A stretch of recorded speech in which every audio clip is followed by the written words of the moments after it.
Em 8 de janeiro de 2023, Brasília foi palco de um dos episódios mais polêmicos da história recente do Brasil.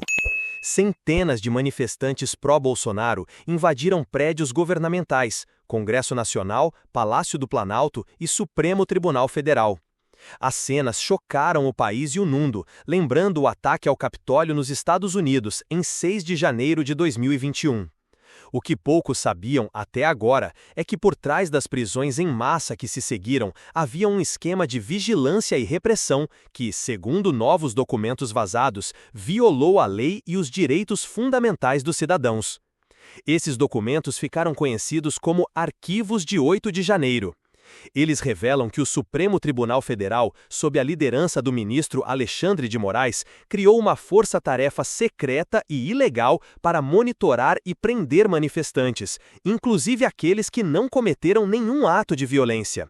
Muitos dos detidos eram idosos, pessoas doentes ou simples simpatizantes que haviam participado de manifestações pacíficas.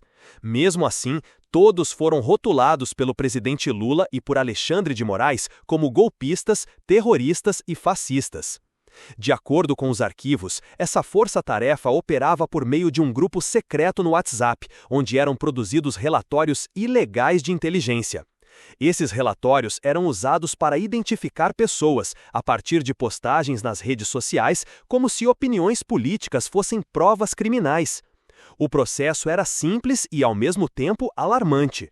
Primeiro, monitoravam e coletavam publicações de manifestantes. Depois, cruzavam essas informações com um banco de dados biométrico, algo que, pela lei brasileira, não poderia ser feito sem ordem judicial específica.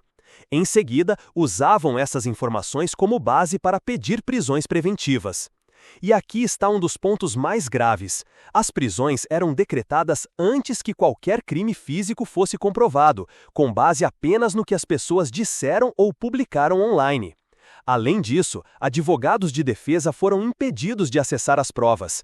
Muitos dos detidos passaram dias, semanas e até meses presos sem julgamento, sem contato adequado com suas famílias e sem direito de se defender de forma plena.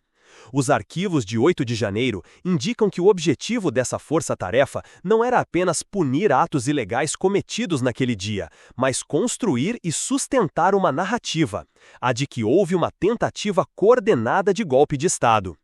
Essa narrativa, reforçada pela mídia tradicional, serviria não só para justificar a repressão, mas também para embasar processos contra o próprio ex-presidente Jair Bolsonaro.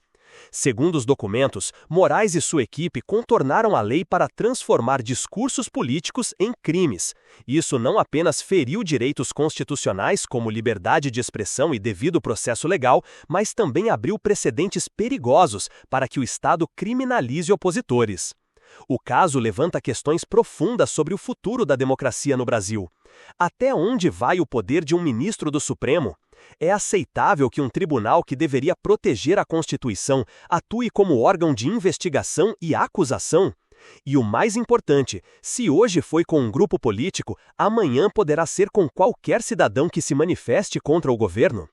O que está em jogo não é apenas o destino dos que foram presos naquele dia, mas o direito de todo brasileiro de pensar, falar e se manifestar livremente, sem medo de perseguição. Os arquivos de 8 de janeiro expõem um lado obscuro do poder no Brasil. Um lado onde o discurso político pode ser tratado como crime e onde um pequeno grupo de autoridades decide, sem transparência, quem merece ou não a liberdade. O debate sobre os eventos de 8 de janeiro ainda está longe de acabar, mas uma coisa é certa: quando o Estado ultrapassa os limites da lei para perseguir seus opositores, a democracia inteira fica ameaçada. E agora, com essas revelações, cabe ao povo brasileiro e à história julgar se a justiça foi feita ou se foi distorcida para servir a interesses políticos.